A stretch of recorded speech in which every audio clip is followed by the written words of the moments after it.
All right. Good evening, Irvine Hub. My name is Glenn Crawford. I will get us kicked off and close the evening for us today. I am a CDFA, a Certified Divorce Financial Analyst, or a divorce financial expert, along with my colleague in this group, Gregory Schmidt.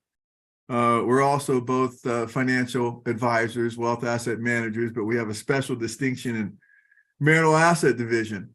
And first off, I want to welcome you. I'd like you to give yourself a pat on the back for being here first off, because many of us have walked down your road of divorce, not in your shoes, but down your road. We know how traumatic it can be, and sometimes you just don't have the energy. And the fact that you're here ready to learn a little bit about your situation and take control of your situation is to be commended. So give yourself a pat on the back.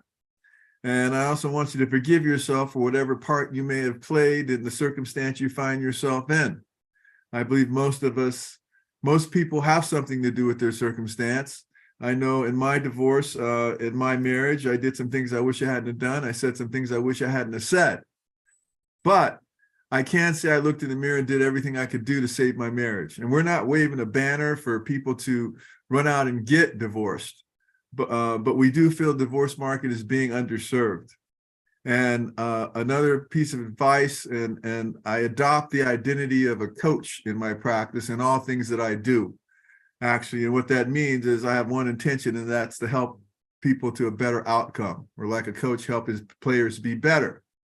And that is my sole intention. And one of my tenets, I mix in a lot of life lessons, personal experience, coaching acumens. One thing I would say to you is that it takes courage to change your life. If your job isn't right, or your marriage isn't right, or some endeavor you're in isn't right, and you know it's not going to get better, it takes courage to change your life. And that's not to say it won't be without some pain, some discomfort, but you'll be better off for it when you get through it. And so if you find yourself in that situation, my best advice is the more you can get yourself informed, steal your emotions, and prepare yourself for what's ahead, the quicker you'll get your mojo back. Again, we want to welcome you for coming here. We're not happy for the reason that you came, but we are happy that you came to us, because myself and all my colleagues, this is where we live. We help people navigate the financial, legal, emotional, and real estate aspects of divorce. And I believe none of them can be ignored. I told you I operate like a coach. I identify as a coach, which means I played on a whole bunch of teams, and I'm the firm belief that a team is much more powerful than an individual. When I went through my divorce, I went in there with only an attorney, and I was already in the financial wellness business. I understood stocks, bonds, and mutual funds, and annuities, and life insurance, and alternative investments, and cryptocurrency, and taxation, all this stuff, but it has not what we're talking about. We're talking about marital asset division. So I wish that I even knew that a CDFA existed when I went through my divorce. And I wish that there was a place like Vesta where I could go and get all the information that I needed from professionals who are divorce professionals on the financial, legal, emotional, and real estate aspects of divorce. And Vesta was created about 10 years ago in New England, almost 11 years ago now. And then a little bit over 3 years ago, they started expanding. And several of us were on the beachhead when they hit California. And then we've grown to many other states across the country. So we know we're doing something right. And what that is we believe the divorce market is largely broken. It's combative, it's confusing, and it's costly. And we don't think it needs to be that way. And so we created what's called the Vesta style, the Vesta collaborative style. And what that is that we put together hubs of professionals that are of the type that people generally need when they go through divorce.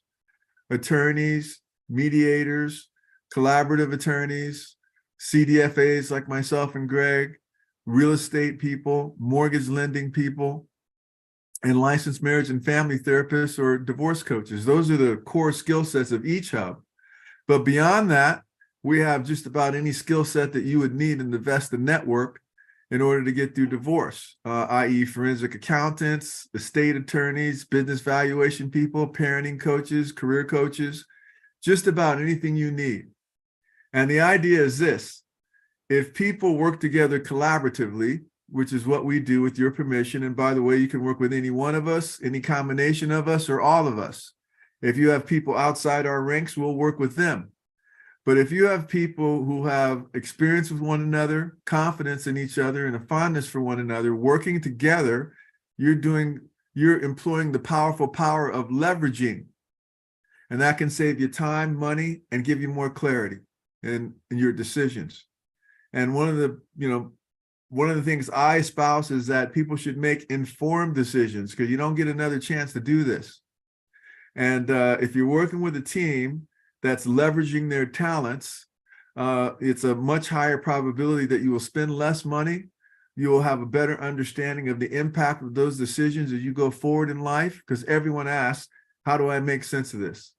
So that is the unique Vesta collaborative style. All of us have our own practices, but we come together for the purpose of Vesta to put on these no-cost educational events and also to work together, help people navigate divorce. You received information on all of us, including our emails and phone numbers and scheduling links. And this is an educational forum. Our attorney will read a disclaimer.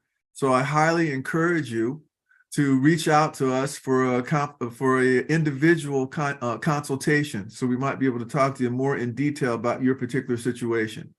You're going to hear a lot about today. You're going to hear a lot of information, and we know that people are generally taxed when they go through divorce. They're taxed mentally, emotionally, and physically, and that's okay. If you only remember 10% of what you hear, that's great. You're invited to come back as many times as you'd like. So today we have a no-cost educational event on a market update. It's largely surrounding the real estate and mortgage lending market. All of the other professionals will opine. We're going to get started in 1 second. I will say one of our members, Miss Cheryl Woodhouse, is not with us today. She's a licensed marriage and family therapist. And as I said earlier, I don't believe any of the pillars of divorce can be ignored. They all need to be attended to. With that, I'm going to kick it off to Elizabeth Johnson, who's going to start off with and Patricia Van Haren. They're going to start off, with a thing that lawyers love, that very exciting disclaimer. All right. Thank you, Glenn. So here we go. The purpose of our program tonight is to provide helpful information. It's difficult, if not ill-advised, for our professionals to provide detailed, specific advice. The reasons are that each of your cases are unique and very fact-specific, and there are nuances and details that we don't have the time or privacy to flesh out. So importantly, our professionals adhere to the highest ethical and professional standards of their professions, and they must be cautious about issues of potential conflicts of interest and fulfillment of their ethical responsibilities in a limited time format like this. So that said, we'll do our best to give you important information that helps clear up some of the confusion and uncertainty about divorce. However, some questions may just be better suited for a private consultation with one of us. So we thank you for your understanding and hope you'll not be offended if it's suggested at some point that you just go ahead and set that private consultation. As a final note, understand that the legal information that we give you tonight is to be considered educational, informational, and general in nature only. And the discussion and the question and answer exchanges do not or shall not create an attorney-client relationship and don't carry the protections of confidentiality that would normally apply to conversations that you have with your attorney. So Patricia Van Haren and I are licensed to practice only in California, and so we're basing all of the information that we provide on California law, and everybody else will let you know where they can assist as we go through the process. So I think I'm going to turn it over to Tommy.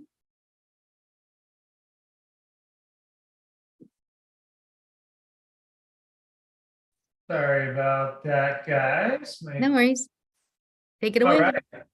So thank you all for being here. And first want to kind of start off by just talking about what interest rates are doing and really where they're going to be heading this year. And so the first thing that we're looking at is if you own a home and you need to refinance, unfortunately, we're looking at rates that are just coming off at 20-year highs. And so it's not the most ideal time to have to refinance or even go out and purchase a new home. And so the thing we got to kind of take a look at is where are rates going. And so next slide, please.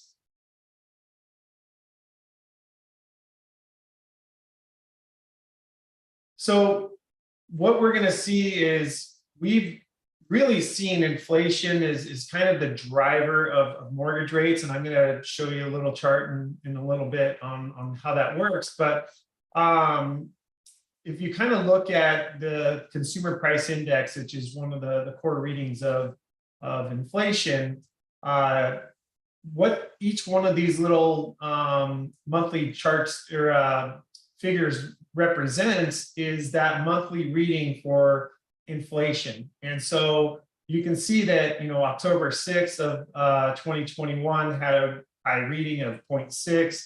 And that was all the way through, February of 2022. And each month, what happens is we get a new reading and those drop off. And so just last month, we saw that February of 2022 reading drop off, which was 0.5%, and it was replaced with 0.4%. So we did see inflation come down just a little bit.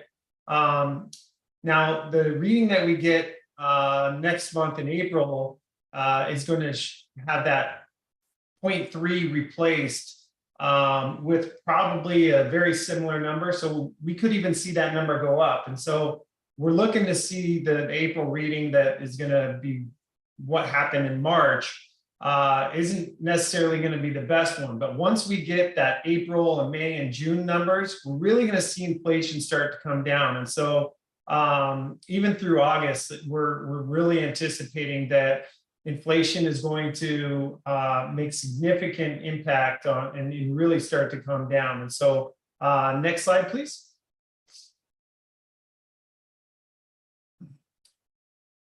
So to my point here, you can see that we're on the way down with those inflation readings. You're going to see that spike up a little bit, most likely over the next 30, 45 days as we do get that into April for that next reading. But once we hit May 10th, that's the time we're really going to see this come down quite a bit. And there's another component that really isn't being talked a lot about, which is the housing and shelter costs. And so currently you got pretty much 3% is the year over year rental replacement. And so you're seeing that figure actually makes up 43% of the CPI number. And so shelter costs are a lagging indicator. And we know that those have come down significantly from where those readings were a year ago. And so that also is going to really help to accelerate the core readings of inflation to really come down this summer. And so that's something that, the feds are having a tough time trying to, put their arms around everything that's going on right now. The problem is that they're driving, looking in the rearview mirror, and they're not really taking into account what is going to be happening. They just look at the readings and kind of, unfortunately, they're leading us down a path that's probably heading us into a recession that, fortunately for housing, is a positive thing for housing, because two things will happen during a recession. One, you're going to have lower interest rates, and then two, it's a safe place to park money. So you're going to tend to see a lot of money go back into the housing, which is going to keep housing prices very stable.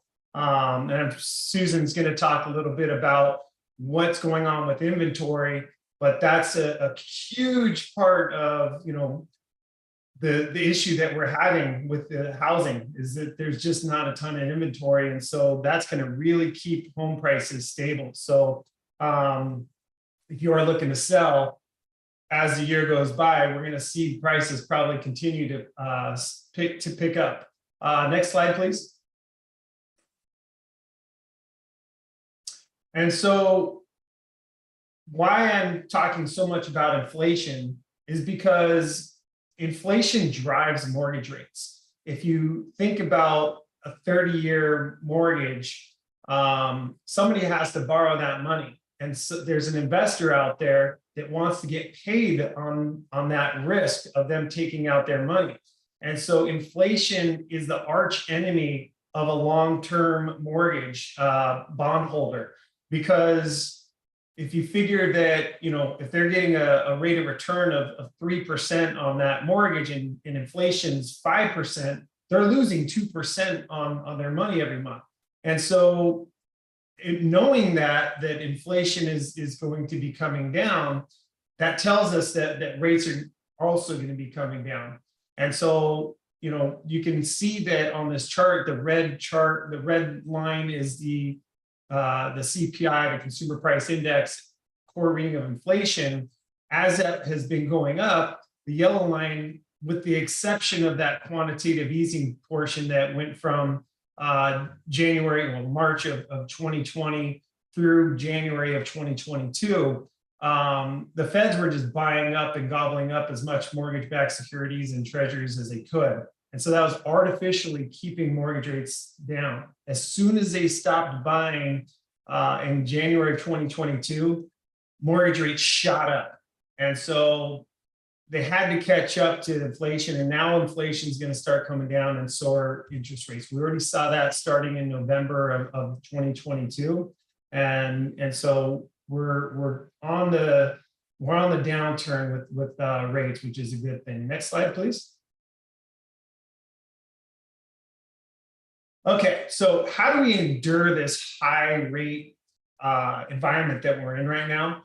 And so there's a couple things that are taking place. One are temporary buy downs. And so what this is that there's a few different options that you can look to negotiate with the sellers. So you could do what's called a 3-2-1 buy down, where you get, let's say current rates are 6.5%. For the first year, you get a 3.5% mortgage. The second year is 4.5%. The third year is 5.5%, and then it goes back up to that 6.5% for the remaining duration of the loan. And so the key to this is that the seller has to pay the difference in that interest that you're avoiding paying, and so they pay that up front. So you have to negotiate a pretty large credit to be able to get these buy downs negotiated. So what a lot of people are doing is they're offering a little bit over ask price, and then they're coming back and asking for a credit to cover those costs. The other option that we can look into is an adjustable rate mortgage. These kind of got a bad name for themselves back in 2008, mainly because you had a lot of these products that were not even paying the interest on the loan. So these were the negative amortization loans out there that really caused the meltdown back in 2008. And there aren't any loans that are similar to that in place today. All of the loans that you take out, you have to qualify for, with a few rare exceptions that we can do. But for the most part, you have to be very well qualified to get a loan these days. And so another reason that housing is going to remain very strong for the foreseeable future. We haven't had any toxic loan products out there over the last 15 years that would cause any anxiety in the market. And so next slide. Okay, so something to talk about is if you need to do something now, what are going to be your options? And so the first thing that we always want to look at is, can we keep your mortgage in place? Ideally, with your rate, most people that have I think it's like 68% of mortgages are below 4% right now, with a good percentage of those that are below 3%. And so most people that have a loan have a very good rate, and they don't want to lose that. And so there are ways to keep that in place. So if your soon-to-be ex is willing to keep that mortgage in place, that's going to be one option. Then you could also look at to pull out a home equity line of credit to maybe take that equity out and to pay off your spouse that way. Another thing that you can look at is just having it court ordered, where the ex-spouse is going to be whoever is keeping the home is going to be court ordered to make that payment. So now that other party is no longer liable. The important thing to know here is that you do have options. And so depending upon, whether you want to keep the home, sell the home, or, look to refinance, these are different things that we can look for you and see, really what your options are that make the most sense. And so happy to have that conversation with you and just determine, what is going to be your best path forward and run the numbers for you. So let me know if I can help with that. And I'm going to turn it over to Susan for you now. Thank you. Thank you very much for that, Tommy. So I'm here to tell you a little bit about the spring market, spring housing market. As Tommy had mentioned, inventory is incredibly low. It's actually the lowest that we've seen in almost 20 years. Reason being, like Tommy had said, 70% of folks, their mortgages are under 3%. And I believe it's 99% of mortgages are under 5%. So unless folks are relocating, death or divorce, or as we call them, diapers, having more children than there are bedrooms, people are staying in place. So if I can have the next slide, please. Again, new listings significantly below. If you look at the red line, you can look at just the last year since 2022, right at the beginning in January. It has just, we reached the peak about June, July, and it's just continued to plummet. We have not seen much of an increase except for the last couple of weeks. We have seen a very slight increase in that inventory. We don't really foresee anything for the next 5 to 7 years changing with this regard because of the fact that people just simply aren't going to move. One of the other things that we're seeing a lot of is construction. We're seeing remodels and we're seeing people build pools. 2021, 2022, people would go and purchase a new home if they wanted a pool or they needed extra bedrooms or a second story. Now we're seeing them shop for bids and pulling seconds, which, by the way, Tommy has some amazing second trust deeds that are fixed rate that make sense. So if that is something that you might need to buy a spouse out, definitely check in with Tommy. So if you have next slide, please. Foreclosure. I know everyone saw all of the news around foreclosures were going to be doubling. They were going to increase, the pandemic. In fact, right now, foreclosures are at 0.4%. So not even a 1%. Typically, they're at about 0.8%. So we are still significantly below our normal foreclosure rate. So you can see back in this chart, they were at their peak over in 2008, 2009. And if you look down, even after the pandemic and with the percentage of folks we had using the forbearance programs, it's still historically very, very low. And we don't foresee any change in that, especially because most people have equity. Next slide, please. So we'll talk about Orange County for just a moment. Again, I feel like a broken record. Very, very little inventory, and look at the demand. So if you look at the chart, you can kind of see towards the bottom, and if anyone would like a copy of the presentation or further more detailed charts or information or sources, feel free to reach out to me. I've got my Calendly link there at the end of the presentation. But you can see even when rates spiked, look at that supply versus demand. So, and as you've seen, when right around mid-February, we saw a huge spike, even though rates were still in the high 6s. So the people that are wanting to purchase homes, the interest rates aren't scaring them anymore. As you can see, back in the middle of last year, from about probably June through August, we had a bit of a sluggish market because the buyers were getting used to the interest rates. Now they finally figured out that that 2-3% probably isn't going to ever happen again. It was artificial and it was kept low for a reason. Whether or not you agree with those reasons, they were there, and those rates most likely are not coming back. So next slide, please. Again, 70% of mortgages are under 3%. 90% of the mortgages out there are under 4%, and 99% of them are under 6%. So again, just another sign that we are not going to see a big increase in the inventory that's hitting the market. Next slide. So if you have, I think one more slide. Oh, I think that's all for me. A few things just to note: homes that are overpriced, homes that are not staged, homes that have issues that are very obvious, deferred maintenance, things like that. Those homes still are not selling. They're not moving, especially if they're overpriced. So we are able to stage your home at no cost. Again, we are also able to, we have some partners that can do no cost, no interest, no fees. They simply get paid at close of escrow, and they can help do anything from flooring to painting, new appliances, all the way up to bathroom or kitchen remodels. And they simply get repaid at escrow.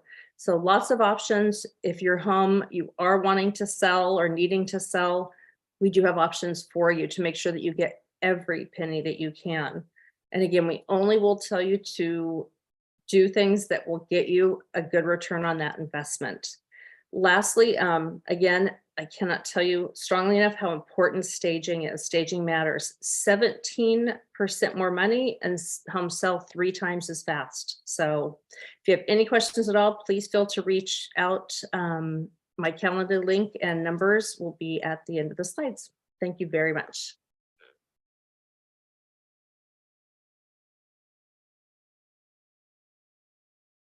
Thank you, Susan. All Great right, Patricia. presentation so Yeah. far. I'm learning so much. So you figure some of you want to know about the California law in the home. Yeah, so we have a family code section named Family Code Section 2640. And what that does is it permits parties that have used separate property to either purchase or improve their community property home to get that money back.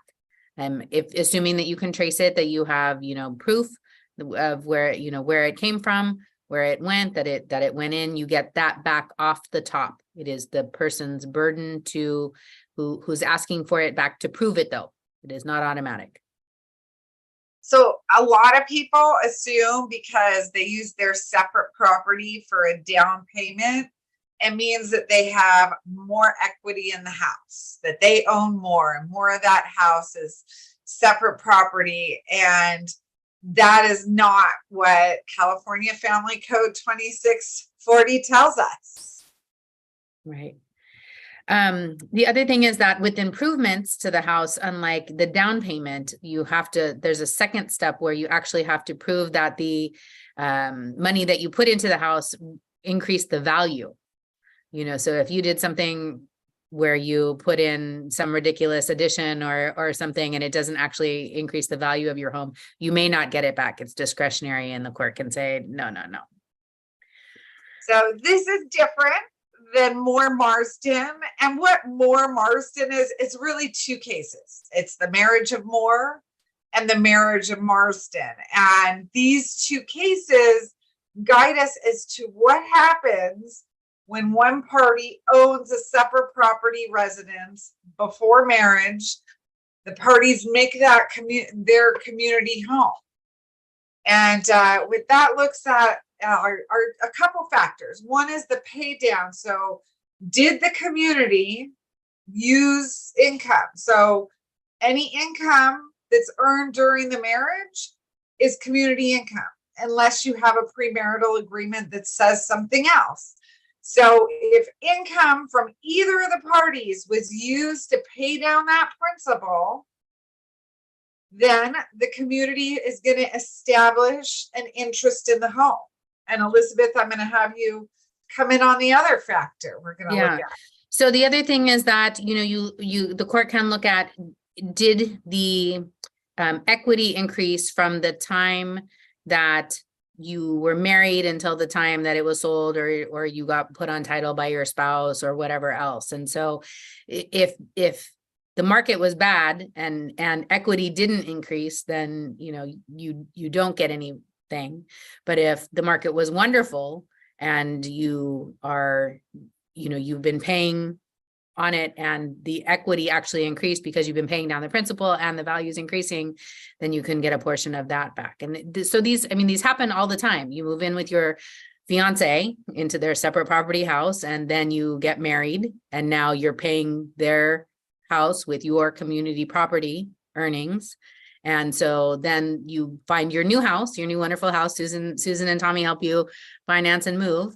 And your spouse uses the sale proceeds as the down payment for the new house. So that's their family code 2640. But at the end, you have to figure all of this out, because along the way, the choices that you've made have created an interest for the other spouse. Let's go to our next slide, please.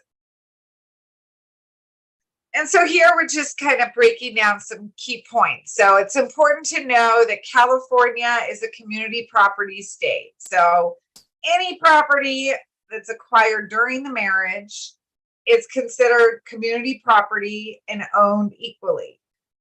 It doesn't matter whose name is in on the title. So let's say you saved up money in a savings account during a marriage that is in your own name. You took that savings account in your own name and used that as a down payment on that house.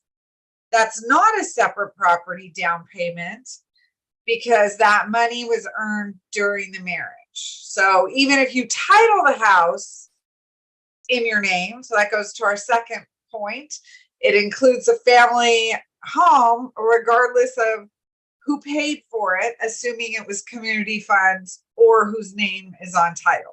Right, because you think about how we live our lives, and you may refinance, and in order to refinance, you get a better rate when only one spouse's income is considered because someone else has their own business, so we do things to benefit the community, but we forgot to put the other spouse back on.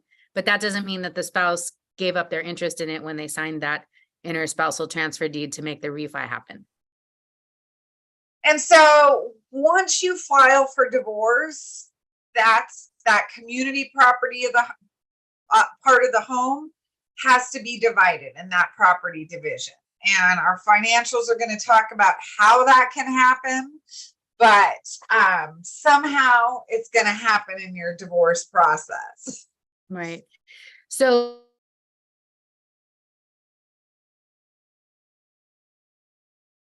you typically, the home is either, I think I'm frozen, did you hear me? Either someone buys one party out or the home is sold. So when the home is sold, the net sale proceeds, assuming that no one has one of those reimbursement claims that we talked about on the other slide, then the net sale proceeds are divided according to the percentage of ownership. Now, typically, if you own it as husband or wife or joint tenants and it's silent, then it's, 50-50. But some spouses do, agree on a percentage. I have seen both. If the spouses can also agree to continue co-owning a house for a certain period of time. For example, you have your youngest child who is a junior in high school and you don't want to get out of the district. You want them to be able to continue. And so you defer the sale, and whoever's living in the house pays the mortgage, and you know that you're going to come back and revisit it in 3 years once your youngest goes to college. And that is something that you can agree to also. And it is something that the court can consider and order, if it's not too far off. And some people decide that they're going to co-own the home, and maybe they're going to rent it to another party, which is great. You can agree to anything, right? Anything you want. Now, if you're going to agree to do that, it's important to have a conversation. How are the rents going to be divided? Is a certain amount going to be put aside for, what happens if something breaks down? Are each of you going to pay for that? And so then the last point that we have is that if the home has increased in value during the marriage, the increase is considered community property and gets divided between the spouses. And so similarly, if it's a bad market and the value has decreased, then there's no equity, and half of 0 is 0. So, I think that, with the exception of the blip in, 2008, 2009, over time, property will increase in value. And so you just have to, be smart about it, consult with your experts like Tommy and Susan, and make sure that what you're doing is right for your family so that you're not throwing money away. You don't want to leave that money on the table or toss it away. And with that, I think it's time for our financial guys to join us. So Greg and Glenn, you want to come online?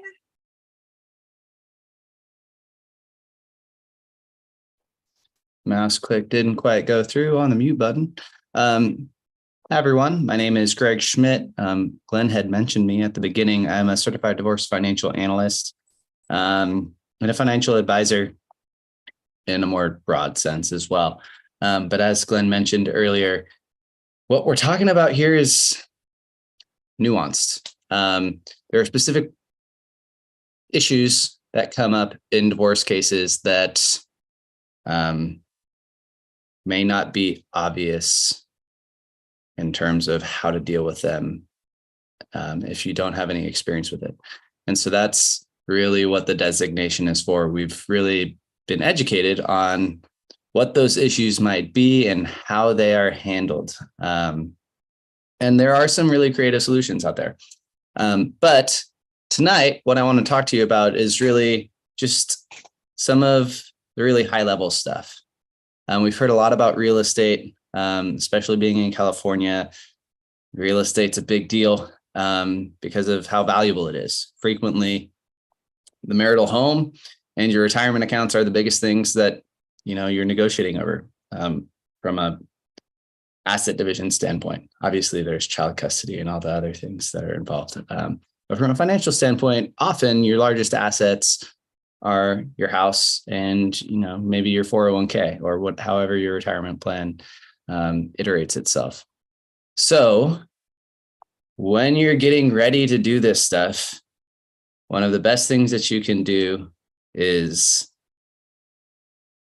organize yourself. The power of preparation is going to be one of your superpowers as you go through the divorce process. If you're not quite sure if you're going to go through the divorce process, this is a really good exercise to help you discern whether or not that's something that you should be considering.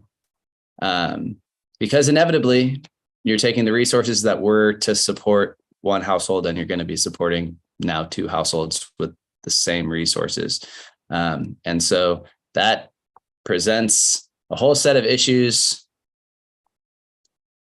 no matter what. And so to prepare, I think the first thing that I recommend is just start writing down the facts and questions of your marriage. When were you married? When did you buy the home? Where did the home come from if it was there prior to the marriage? When did you start your current job? If you started a new job throughout the marriage and there was a previous job, when did you leave the previous job? All these different things. Just write down the facts. What kinds of accounts did you open? And then what you can do is you can go find paperwork to substantiate all the stuff that you remember. And it might refine kind of your initial handwritten list as you go through things. But what you want to do is just write down all the stuff that you can remember, even if you aren't sure if it existed, and then find paperwork, statements to substantiate it. And if you can't close the loop on one of those items, then maybe that's something that you can ask your, soon to be ex-spouse about, or maybe you might have to do it through discovery. But it's really important to do that. And it's a nice way to do it, because if you do it the reverse, where you're just looking for statements and then you're creating a list off of statements, and it's really easy to miss stuff. You might get caught up in all the paperwork and it can be overwhelming, trying to find stuff that you don't know. You're not even sure what exists at this point. And that'll give you a really good idea of what exists within your community. And at that point, you can get an idea of at least an estimation of what there is to divide. And that can give you a good idea of, where you're going to stand. The next bullet point on here is don't sweat the small stuff. Okay. So typically speaking, when we're dividing things up from an asset division standpoint, we're dealing with, a couple $1,000,000, maybe $1 million, depending on, to be divided between the spouses. I mean, it goes really, really, really high. It just depends on, what's going on. A couple $100 here or there is the small stuff, right? Even a couple $1,000 here or there is small stuff. And there are a couple ways to look at it. One is, a couple $100 is less than an hour of attorney's fees, right? So if you're fighting over, not that much money, and you're leaning on your legal counsel and your other professionals to do that, then, you're getting rid of that money anyway. So it's not worth the heartache and pain, right? But also it's the price of peace. And what I mean by that is, what is it worth to you to be able to start the next chapter of your life and just end the battle? The goal is, the goal theoretically is for you to be able to move on to the next chapter of your life. And that kind of dovetails nicely into the third point, which is map out your future. This should be a positive thing for you. Moving forward, is you want to envision what life can be like moving forward. What do you want your life to look like? As you go through the divorce process, once you go through it, you now no longer have, your ex-spouse influencing your decisions. And so there may be some things that you felt like you've not done, specifically because you knew that impacted your previous relationship, right? And so this is an opportunity for you to make some pretty drastic changes in your life. And the decisions that you make as you go through the divorce process in terms of asset division and all the other kind of things that go into this settlement will support that or not. And I mean, this is a really good opportunity for you to be able to pivot and create that life that you want moving forward. And so that's why I say that it's a positive thing. And last but not least, once you map out your future, you got to put together a plan so that all the pieces work again to get you there. Just understanding what it is that you want isn't quite enough. And, kind of the phrase that we use is a goal without a plan is just a wish. And those are pretty ephemeral. And so as it comes to, we've learned a lot about real estate today specifically, and that's going to be a really big piece of the puzzle. One of the things that we help clients understand is, hey, you might have an emotional attachment to your home and you might really want to stay in the home, but does it make sense both just cash flow wise? Can you support the lifestyle that you want to be living and the household? Is it even possible for you to refinance it alone? And then lastly,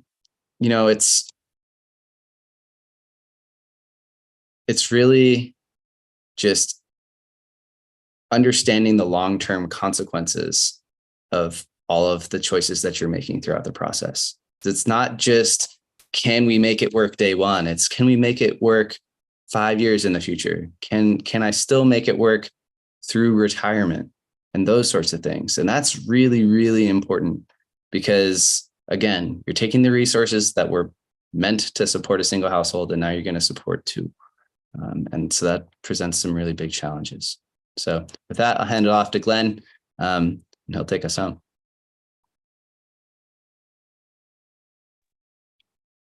All righty, I'm here. Woo! There is a lot. I promised there'd be a lot of information. There is. I have to make a couple comments before I go to the next slide. The first one is, I'll say it a different way what Greg is saying. You're going to have to do some things, and I mentioned having the courage to change your life when your life isn't right. By the way, I know a lot of people who got divorced. I got divorced. It hurts like a son of a gun, but nobody died. And when you begin the process, you might be disheveled and unkept and feeling kind of frumpy. And by the end of the process, when you walk through that door, the sun is going to be shining on you, just like that sun over my shoulder. I promise you that. You're going to have to do some things, as I mentioned, but really you got a clean slate now. You can do things that you subordinated for your spouse and your family. You might pick up your instrument or a paintbrush or start taking Tai Chi, or all of those things. You have the ability to map out your life and all, yesterday's history, tomorrow's a mystery, and the day's a gift from God. That's why they call it the present. Live every day. I lost a dear friend. Well, I didn't lose him. He left his physical body recently, but he's still here with me. I'm going to Arizona tomorrow to go celebrate his life. Celebrate every day. And I'll say something a little different than Susan and Tommy said it. One of the biggest mistakes that Greg and I see, particularly with people in California who own houses, and Greg and I belong to a firm, Strategic Divorce Planning. We are the only firm of our type, I believe, comprised of CDFAs, analysts, mediators, forensic accountants, business valuation people. We're equipped to handle all manner of financial aspects relating to divorce, and we practice all over the country.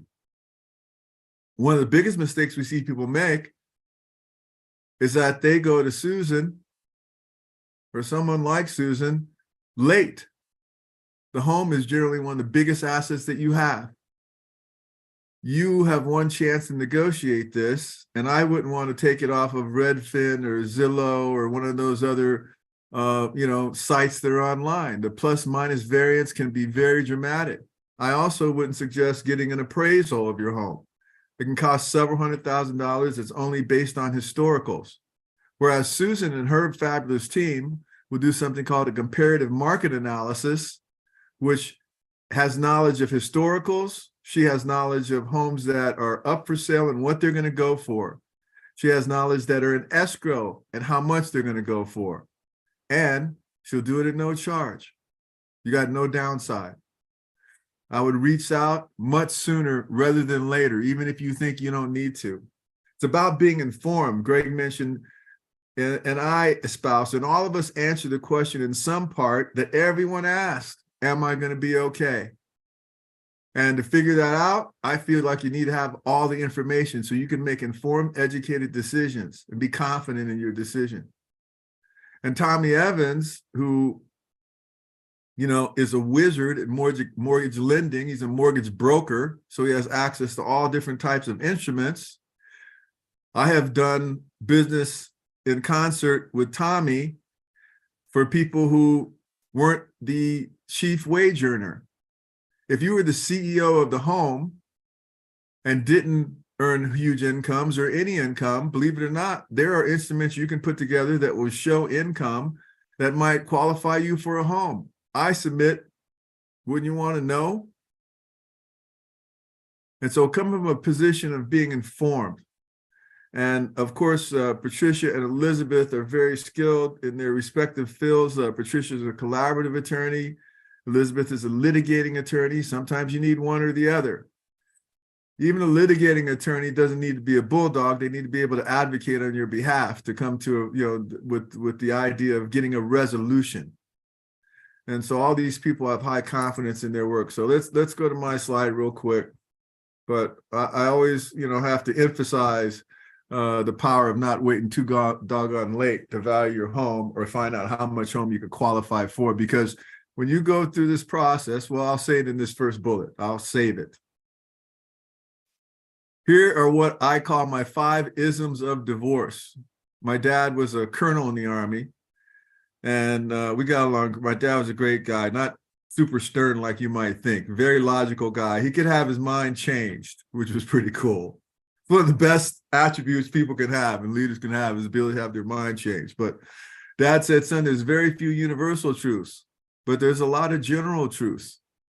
So here are the 5 generalisms that I believe everyone should know about divorce. Now, some may be as plain as the nose on your face, but people still need to hear it. Because sometimes one spouse will say, I'm not giving you any of my pension, or I'm not giving you any of my 401k. Well, I bought the house, it's my house, my mom lived in it, or whatever. They can say whatever they want to say, but the laws of the states that you live in govern your divorce process. We have what's called community states and equitable states. Slight difference, and a slight difference in how you calculate what each party is entitled to, but essentially, you're a partner in the marital corporation, the marital enterprise. You're entitled to 50% of what you acquired during the course of your marriage. That's why we have to identify community property and separate property, which was touched on earlier. You're entitled to 50% of it, of everything that you acquired during the course of your marriage. Whether you were a big-time lawyer, a business owner, a super salesman, a trust attorney, or you were the CEO of the home, you have a partnership. And just as if you had a partnership in a business before you dissolved or exited the business, I would want to know, how much accounts receivable do we have? How much accounts payable do we have? How much inventory do we have? How much is in work in process? What's the land worth that we're on, the building worth that we're on? What's our intellectual property? What contracts are coming down the road? I'd want to know all those things and look at that balance sheet before I made a decision to dissolve my interest in the company. And that's what you're doing. You're negotiating a deal. Divorce is a business. The business of divorce doesn't care about emotion. That's why it's important to have emotional support with someone like Cheryl Woodhouse. So you can still yourself and communicate in a way that's not going to antagonize the situation, with the end game in mind, is that you want to get the best deal that you can. Now, no one wins. Greg said it. You're dividing the marital company, and now you're fueling two homes with, what you used to fuel one home with. But you're a 50% partner in all the assets. And guess what? You're also a 50% partner in everything that was incurred, or debt that was incurred during the course of the marriage. So how do we carve it up in a way? And what Greg and I specialize in is providing clarity, comfort, and confidence so people understand how to do that. Something lawyers, they don't do, they're not equipped to do. A financial advisor isn't equipped to do it. We have a special distinction in marital asset division. A lawyer isn't equipped to value all assets properly. All assets are not worth the same number on a sheet of paper. For instance, a pension. A pension is not worth a lump sum at some given point in the future. A pension is worth what it would be expected to pay over the course of the mortality of the person who earned it. That's always more. And you're entitled to whatever is earned during the course of your marriage. If your soon-to-be ex started a pension or a 401k or had an investment account before you were married, that's separate property. But, Greg and I are skilled in calculating what's called a curvature fraction to identify the marital interest. So you're negotiating a business deal, you're a 50% partner. Guess what? On the day you sign your settlement, I think it's important to understand what your life looks like on the day of settlement, 5 years, 10 years, 15 years down the road. We also provide that by producing an income analysis. So lawyers aren't equipped to value all assets properly.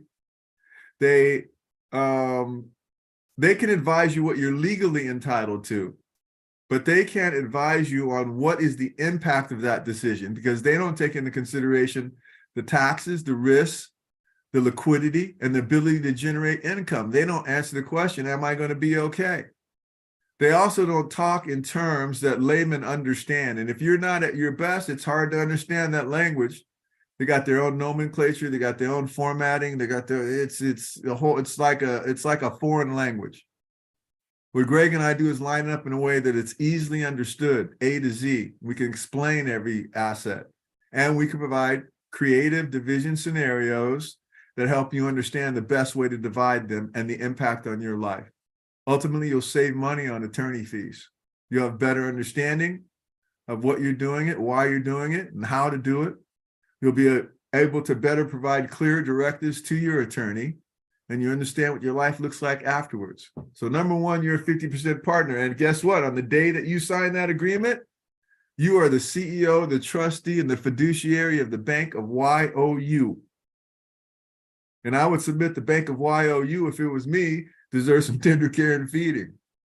You don't have to be an expert in, financial acumen or other things. You just, in my opinion, need people who can talk to you in digestible bites that you can understand. All right, you're a 50% partner. Number two, everything is negotiable. Everything in divorce is negotiable. The date of separation is negotiable. Spousal support is negotiable. Child support is negotiable. All the assets and debts are negotiable. You can relinquish something you're entitled to. You can argue for something that you think you're entitled to, but Greg and I and Patricia and Elizabeth would argue, don't spend $10 for a $5 asset. Everything is negotiable, however. I'll give you an example. Spousal support. You can negotiate a buyout of spousal support. As opposed to paying it for the next 10 years, you can apply a present value to it and a discount rate to it and take it out of, a share in a retirement account or an investment account or equity in a home. We're negotiating a deal, and all the state wants to know is that they want an equitable resolution, but you can relinquish something you're entitled to. I see people do it. I have people relinquish parts of separate property inheritances that they don't have to out of fairness, and that's okay.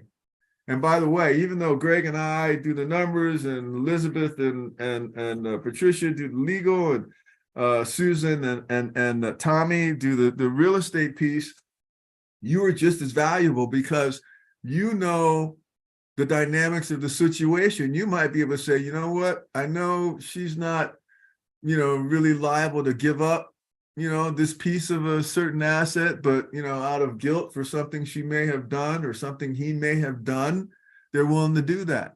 We help you negotiate that, and also how to communicate with your attorney and your spouse.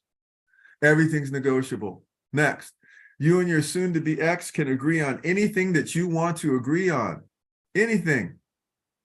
Well, absent a judge, absent an attorney, or absent an advisor like Greg or myself, as long as one of you isn't cuckoo. Now, you might submit that your soon-to-be ex has lost their mind, but they have to be diagnosed as such. But you can agree on whatever you want to agree on. I tell you what, if I'm sitting down to play chess with someone, I want to know how my pawn moves, my bishop moves, my rook moves, my knight moves, the value of my queen and my king. And I wouldn't give up any of them. I wouldn't sacrifice any of them unless I knew why. But you can agree on anything you want to agree on. Number 4, marital asset division and divorce is essentially final. You can't renegotiate it. Unless you can prove fraud, which is timely and costly, and we don't want you to do that. So that leads me to number 5. If marital asset division is essentially final, that means number 5, you got to get it right. So those are my 5 isms of divorce. And again, I invite you to reach out to any and all of us so you can get more of a confidential one-on-one consultation. All right. I want to thank and ask my colleagues to come back. I want to particularly thank Susan and Tommy. They gave us a lot of data, okay, but I like to translate it into what it means to you. What it means to you is you got someone who knows what the heck they're talking about and can help, inform you. I don't like telling. I told you I'm a coach, but I'm not going to straight away tell you to run, do 20 push-ups or, run some laps or anything. But I can tell you what I think is right. And by the way, as a coach, I have complete liberty to say whatever I believe to be true, as long as I believe it's in your best interest. So I want to thank Susan and Tommy for their great presentation. They're both, really outstanding in their craft. So here's their contact information along with what you've received. And I think that's it. I'm going to stop my share button now. Great. Give me a second. I'm going to thank you all for attending. I'm going to go ahead and stop our live on YouTube and stop recording, and we can spend a couple minutes on some questions and answers. But thank you all for coming.